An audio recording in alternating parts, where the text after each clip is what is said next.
You ask Tiger to solve. This deals with linear equations with one unknown.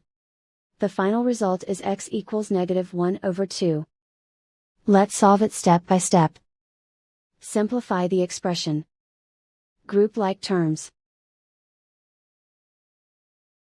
Simplify the arithmetic. Group all constants on the right side of the equation. Subtract 2 from both sides.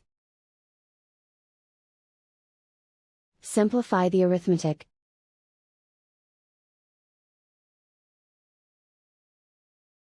Isolate the x.